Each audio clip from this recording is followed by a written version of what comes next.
कह सकता हूँ कि इस समय बिहार में नंबर 1 जैसा ही है। हर एक ग्लासवेयर्स और हर एक इंस्ट्रूमेंट यूज़ है, अवेलेबल है, आपको मिलेगा और बच्चे आकर के डायरेक्टली उसको प्रैक्टिकल कर सकते हैं। मैं तो सारे लोगों को ये कहूँगा, बड़ी बात नहीं, आप आइए, आप एक बार विजिट करिए, देखिए। अगर आपको लगे कि ये जो ईस्ट वेस्टर्न यूपी है या राजस्थान है, अगर यहाँ पर हम जाते हैं ये लैब्स क्या ऐसे ही दिखते हैं, तो आकर के एक बार देखिए कि उसी तरह हमारे पास वो लैब्स है कि नहीं। क्योंकि ये जो लैब है पर्टिकुलर फार्मास्यूटिकल केमिस्ट्री लैब है। अब इस केमिस्ट्री लैब में ये तमाम सैंपलों का एनालिसिस वगैरह करते हैं और टाइट्रेशन करते हैं, टेस्ट वगैरह करते हैं। एक आमतौर पे ये कहा जाए कि जैसे इंडस्ट्री में हम लोग जैसे इंडस्ट्री में जाते हैं तो वहाँ पे भी टेस्टिंग होता है, वो सारे का एक पहला पार्ट है। इसके साथ साथ ये सिंथेसिस भी करेंगे। BA, BCom, BSc, MA, MCom करें विश्व की सबसे बड़ी यूनिवर्सिटी इग्नू से। सॉल्व असाइनमेंट्स और गाइड बुक्स प्राप्त करें। संपर्क करें Mahakal computers, DAV PG college के पास, पंच मंदिरा मोड़ से दाहिने, सिवान।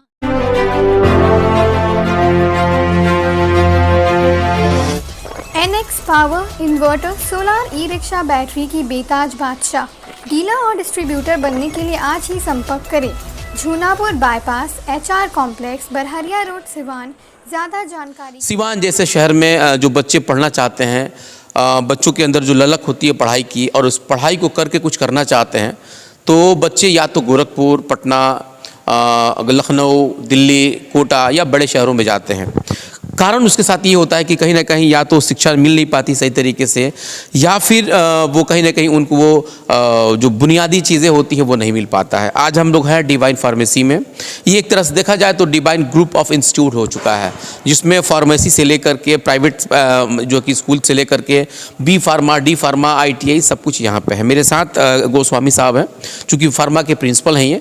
सर बहुत स्वागत है आपका। नमस्कार, आपको भी बहुत बहुत स्वागत है।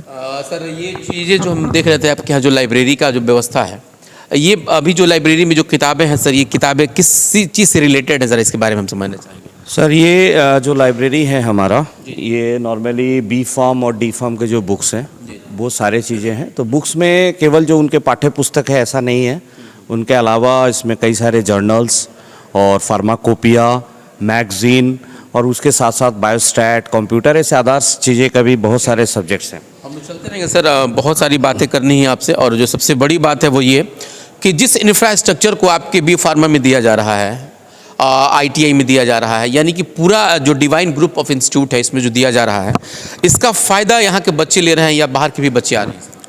देखिए, फ़िलहाल तो शुरुआत हमने अपने डिस्ट्रिक्ट का है, लेकिन बाहर से भी बच्चे आ रहे हैं, खास करके पटना बेस्ड जो भी बच्चे वो भी आ रहे हैं। क्योंकि ये जो ग्रुप ऑफ इंस्टीट्यूट है जिसमें D फार्म है, मैंने फार्मेसी इंस्टीट्यूट है, BBA BCA भी इस साल से जो हम लोगों को मान्यता मिला है, स्कूल तो है ही है, अपना ITI भी है जो पहले से ही है। इस ग्रुप ऑफ इंस्टीट्यूशन में जो भी एक बार विजिट करता है उनको बहुत सारा जो है एक उम्मीद लगता है। क्योंकि जब कोई आप इंस्टीट्यूट में कोई लड़का क्यों एडमिशन लेगा, तो इसमें 3-4 चीज़ें पहलू है। एक तो इंफ्रा है, बहुत ज़्यादा इंपॉर्टेंट है। उसके बाद लैब्स हैं जैसे फार्मेसी में है, और उसके अलावा आपके जो हैं लाइब्रेरी कैसा है, यानी कि बुक्स वगैरह है या कोई इंस्ट्रूमेंट वगैरह आपका कैसा है, और उसके साथ साथ फैकल्टी स्टाफ भी अच्छे होने चाहिए। और मेरे हिसाब से ये सारा चीज़, ये क्राइटेरिया हम फुलफ़िल करते हैं। क्योंकि जो भी बच्चे आते हैं या जो भी पेरेंट्स आते हैं वो यही कहते हैं कि अच्छा है, हमने बनाया है, ये बात सही है, लेकिन उस बच्चे को भी जब अच्छा लगता है तो हम लोगों को भी अच्छा लगता है कि हमने वो 4 चीज़ क्राइटेरिया पूरा किया कि कोई भी कोर्स अगर आपको लेना है तो वो सारी चीज़ें आपके यहाँ पर अवेलेबल है। तो अभी तो हम लोग आपके लाइब्रेरी में हैं और भी सारी चीज़ें आपके हम देखना चाहेंगे कि किस तरीके से यहाँ स्टडीज़ होते हैं, किस तरह पढ़ाई होता है, क्या फैकल्टीज़ हैं, और यहाँ का जो बुनियादी चीज़ें हैं मैं सर अब वो मतलब दिखने की कोशिश करूँगा। और दिखाइए आप, ताकि सिवान के लोग भी समझें इस चीज़ को। लैब में है जो है कि यहाँ पे आप बच्चे देख सकते हैं कि अपना स्टडी कर रहे हैं, प्रैक्टिकल के साथ कर रहे हैं। सर इसके बारे में ज़रा बताइए आप, क्या क्या क्या होता है? सर यहाँ पर जैसे ये जो लैब है पर्टिकुलर फार्मास्यूटिकल केमिस्ट्री लैब है। अब इस केमिस्ट्री लैब में ये तमाम सैंपलों का एनालिसिस वगैरह करते हैं और टाइट्रेशन करते हैं, उसके बाद लिमिट टेस्ट वगैरह करते हैं। एक आमतौर पे ये कहा जाए कि जैसे इंडस्ट्री में हम लोग जैसे इंडस्ट्री में जाते हैं तो वहाँ पे भी टेस्टिंग होता है, वो सारे का एक पहला पार्ट है। इसके साथ साथ ये सिंथेसिस भी करेंगे, मतलब पैरासीटामोल जैसे प्रोडक्टों को भी यहाँ लैब में सिंथेसाइज कर सकते हैं।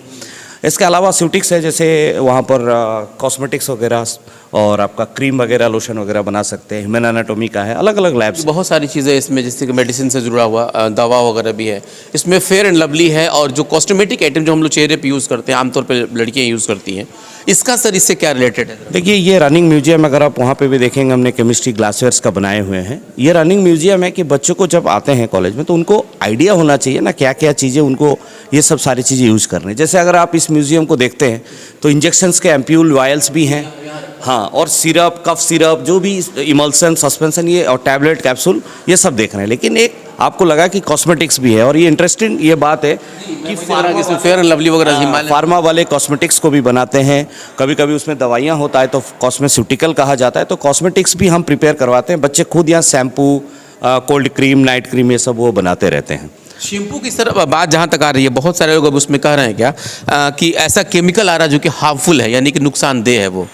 तो फिर अगर मेडिकल रिलेटेड वो चीज़ बन रहा है, ऐसा लग रहा है कि फार्मा से रिलेटेड वो चीज़ है, तो फिर इस तरह के मार्केट में ला करके क्या उसको क्या कहा जा सकता है? सर, इसमें है जैसे अभी बच्चे क्या करते हैं, उसका बेसिक सीखते हैं पहले कि कैसे एक बेस बनाया जाता है, एक शैम्पू का जो भी है बेस। तो उसमें अभी जैसे हमको याद है अभी लास्ट बच्चे कोकोनट ऑयल बेस्ड शैम्पू बनाए हैं। तो ये चीज़ है, इंडस्ट्री को जैसा मांग होता है, डिमांड होता है, उस हिसाब से प्रोडक्ट बनते हैं। बट बच्चों को बेसिक आना चाहिए कि एक शैम्पू बनाने हैं तो क्या क्या बेसिक इंग्रेडिएंट लगते हैं। आप ये बात रहे जब हम क्लिनिकल में जाएंगे कि कौन सा केमिकल हार्मफुल है, उस हिसाब से हम हर्बल में शिफ्ट हो सकते हैं। बहुत सारे हर्ब्स हैं, पेड़ पौधे हैं, जिनके जड़ी बूटी हैं, जिनसे भी हम उस चलिए हम लोग सर बैठे बैठे भी कुछ बात करेंगे, क्योंकि बहुत सारी चीज़ें समझना भी है आपसे। सबसे पहले हम लोग सर ये आपकी जो डिवाइन ग्रुप है, जिसमें फार्मा के साथ साथ और भी कई ऐसे मतलब टेक्निकल कोर्सेज कराए जा रहे हैं, और लोगों में जैसे सिवान में भी बहुत सारे अभी फार्मा का इंस्टीट्यूट चल रहा है, उसमें और आप में क्या फ़र्क है सर? देखिए, सबसे ज़्यादा फ़र्क जो है वो है हमारा विज़न, सबसे ज़्यादा इम्पॉर्टेंट है। जैसे हमारे इंस्टीट्यूट को अगर आप विज़िट करते हैं तो जो चीज़ें आपको बाकी जगह से फ़र्क दिखेगा वो है लैब्स, सबसे ज़्यादा इम्पॉर्टेंट। क्वालिफाइड फैकल्टी, लैब्स, अच्छे लाइब्रेरी और एक अच्छा एकेडमिक, जो बहुत इंपॉर्टेंट है। एडमिनिस्ट्रेटिव तो ठीक है, चलता है, बट अच्छा एकेडमिक्स आपको मिलेंगे। यानी कि जो उनके पढ़ाई के पैटर्न है, जो ऑडियो विजुअल है, और उसके साथ साथ उनके टेस्ट होना और क्लास टेस्ट होना है, ये सारी चीज़ें उसमें ध्यान दिया जाता है। लेकिन लैब्स एक बहुत बड़ा एक कह सकते हैं यूएसपी है हमारा, जो हमारा लैब्स और लाइब्रेरी है, वो एक तरह से मैं कह सकता हूँ कि इस समय बिहार में नंबर 1 जैसा ही है।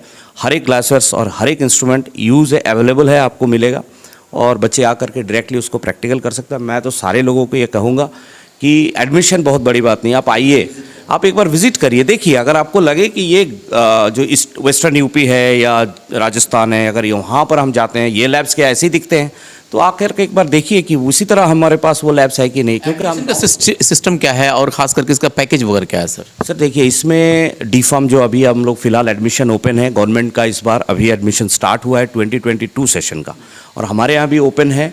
और ये जो फीस है इनके, वो जो गवर्नमेंट के नॉमिनल फीस है, जैसे 90,000 रुपीज़ इनके पर ईयर आते हैं, उसी तरह 2 साल का फीस है इसमें। इसके अलावा इसमें जो बच्चों का स्कोप है, 2 साल के बाद ये फार्मासिस्ट बन जाते हैं, तो बहुत अच्छे अच्छे जॉब्स का भी इनका है प्रॉस्पेक्ट। लेकिन एक चीज़ इसमें ध्यान रखना है, जो डी फार्मा या बी फार्मा दोनों के लिए ही, डी फार्मा जो है इसमें एलिजिबिलिटी है इंटर होना है, या चाहे मैथ से या बायो से। सो physics, chemistry, math, bio, English एक मैंडेटरी सब्जेक्ट होना है, एलिजिबिलिटी क्राइटेरिया है डी फार्म में। और इसमें आपके बहुत सारे फैसिलिटीज़ अवेलेबल है, हम लोग हॉस्टल फैसिलिटी भी दे रखे हैं अंदर। और उसके साथ साथ जो फीस में है उसमें भी जो है पार्ट पेमेंट वाइज हम लोग लेते हैं इसमें। और इसके अलावा जो सेकेंड ईयर के बाद एक 3 महीने का इनको ट्रेनिंग करना है, हॉस्पिटल ट्रेनिंग मैंडेटरी है। उसके बाद जो जॉब प्रॉस्पेक्ट अगर आप देखें, जिसे आप पैकेज की बात करें जिससे बच्चों का, तो नॉर्मली अगर आप बहुत सारे फील्ड हैं इनके, इंडस्ट्री में भी जॉब है, जो फार्मा इंडस्ट्री है, और उसके अलावा आपके जो मार्केटिंग है उसमें बहुत सारे अच्छे हैं। तो करीब 4 to 5 लाख पर एनम का उनका पैकेज उसमें चला जाता है, बहुत बढ़िया। फिलहाल आपके इंस्टीट्यूट की तरफ से प्लेसमेंट का क्या व्यवस्था है? देखिए, अभी बैच जब भी निकलेगा, बैच अभी थोड़े से इसमें है, बैच निकलते ही हम लोगों ने एक प्लेसमेंट सेल बनाए हुए हैं, जहाँ जो लीडिंग फार्मा कंपनीज़ हैं उनके माने कनेक्शंस में हम हैं, कि जैसे ही हमारे बच्चे यहाँ से पास आउट होते हैं, उनके इंटरव्यूज़ वगैरह हम कंडक्ट करवाएंगे। मॉक इंटरव्यू पहले हम लोग ट्राई कर रहे हैं, और उसके बाद हम लोग इंटरव्यू करेंगे। अब 2 कैंपसिंग है, जैसे इन कैंपस होना, जैसे मैं उम्मीद नहीं करता कि सिवान में सारी कंपनियां फटाफट चले आएंगे, बट आउट कैंपस हमें बहुत करना है, क्योंकि out campus in the sense you have to go for Patna, Lucknow, बच्चों को ले करके जाना, अपने रिकमेंडेशन से जो फार्मा कंपनी है वहाँ वगैरह भेजना। तो एक हमने प्लेसमेंट सेल डिज़ाइन किया हुआ है और हमारा प्लान ये है कि हर बच्चे को जॉब असिस्टेंस मिले, उनके अपने हिसाब से उनको बिजनेस करना है, उनको एक शॉप चलाने हैं, उनको अपने कंपनी लॉन्च करवाने हैं, उनको हॉस्पिटल में फार्मासिस्ट का, जैसे हम लोगों ने अभी सिवान में जो भी लीडिंग हॉस्पिटल्स है उसमें डिस्कशन चल रहा है, हमने विजिट भी कर रहे हैं, बच्चों को ले करके हॉस्पिटल दिखाने ले जा रहे हैं, हॉस्पिटल विजिट करा रहे हैं। उसमें हम लोग ये भी टाइप करके बच्चे ट्रेनिंग के बाद अगर संभव हो वो हॉस्पिटल में जा करके एज ए हॉस्पिटल फार्मासिस्ट काम। एक चीज़ हम लास्ट समझना ये चाहेंगे कि जो बच्चे कहीं ना कहीं वो मतलब अलग जाते हैं, तो बी फार्मा की तरफ वो क्यों अपना मतलब रुझान करें, और क्या आगे आने वाले समय में इन बच्चों में इसका कुछ भविष्य नज़र आ रहा है क्या? देखिए, मेडिकल का तो पहले से ही रहा है, फार्मेसी में जैसे डी फार्म बी फार्म जो भी कोर्सेस हैं, फार्मेसी के कोर्सेस हैं, या आप अदर मेडिकल्स भी ले सकते हैं, अलाइड मेडिकल्स, इसमें नर्सिंग वगैरह, पैरामेडिकल वगैरह आता है। ये सारी चीज़ें हमको तब समझ में आया जब कोविड आया, और कोविड में ये पता लगा, जैसे हाँ ये बात मैं कहना चाहूँगा कि जितने नर्सेस या डॉक्टर्स को सराहना मिला है, फार्मासिस्टों को उतना नहीं मिला, लेकिन हमें जानना होगा वैक्सीन से लेकर सारी दवाइयाँ, चाहे आप डोलो की बात कर ले इस समय की, और जो भी वैक्सीन वगैरह हैं सारे फार्मासिस्टों ने ही बनाया है और फार्मा कंपनी ने ही उसको बनाया है। तो मेरे को लगता है कि आप अगर जैसे आपके दवाई का जो है, जब तक आदमी है वो बीमार पड़ेंगे, दवाइयाँ बनती रहेगी, दवाइयाँ चलती रहेगी, तो इसमें स्कोप ये है कि आप छोटे से छोटे लेवल से लेकर के बड़े लेवल तक, सरकारी नौकरी भी अवेलेबल है, आपके बिजनेस भी आप कर सकते हो, आप प्राइवेट नौकरियाँ भी कर सकते हो, आप हॉस्पिटल में भी नौकरी कर सकते हो, ये सारी चीज़ें अवेलेबल है। तो मेरे को लगता है हेल्थ से जुड़ा हुआ हर चीज़, और अभी जो फार्मेसी प्रैक्टिस रेगुलेशन लागू हुआ है, राज्य सरकार को आग्रह किया गया है, सारे सेंट्रल से कर दिया गया है, उसके हिसाब से as a pharmacist patient counselling आप कर सकते हैं, पेशेंट काउंसलिंग कर सकते हैं और उनका चार्ज भी आप ले सकते हैं। आपने देखा कि किस तरीके से SD गोस्वामी जो कि अभी प्रिंसिपल हैं डिवाइन फार्मेसी ऑफ कॉलेज का, और उसके बाद जिस तरीके से यहाँ का जो इंफ्रास्ट्रक्चर है, जो बुनियादी चीज़ें हैं, वो कहीं ना कहीं एक बड़े शहरों के लेवल पे यहाँ देने की कोशिश की जा रही है। और जो सबसे बड़ी बात है कि प्लेसमेंट की भी व्यवस्था इन लोगों ने अभी से शुरू किया है, हालांकि कॉलेज अभी लगभग 2 से 3 साल पहले स्टार्ट हुआ है, लेकिन जो बुनियादी चीज़ें वो सही बात है कि एक हैरत अंगेज है, ख़ास करके सिवान जैसे शहरों में। हालांकि और भी कॉलेजेस हैं, हम उसकी बात नहीं कर सकते हैं, लेकिन जो बुनियादी चीज़ें यहाँ मिल रही है, इसका फ़ायदा अगर चाहे तो हमारे जो युवा है, जो कहीं ना कहीं जो बाहर जाकर के एडमिशन लेना चाहते हैं, वो ले सकते हैं। जैसे कि सर ने भी बताया कि एक बार सिर्फ वो विजिट करें और लगे कि हाँ यहाँ पे हमको रहना चाहिए, मिलना चाहिए, वो चीज़ें आपको मिलेगी। हमारा मकसद सिर्फ ये था कि सिवान में जो विकास का एक पहिया जोड़ रहा है, खास करके डिवाइन ग्रुप ऑफ इंस्टीट्यूट के नाम से, जिसमें बहुत सारे ऐसे डिपार्टमेंट आ चुके हैं। फार्मेसी भी सिवान के लिए एक अलग चीज़ है, और ख़ास करके सिवान के लिए गौरव इसमें। आप देख रहे थे TS24 न्यूज़। इतना समय देने के लिए आपका बहुत बहुत शुक्रिया।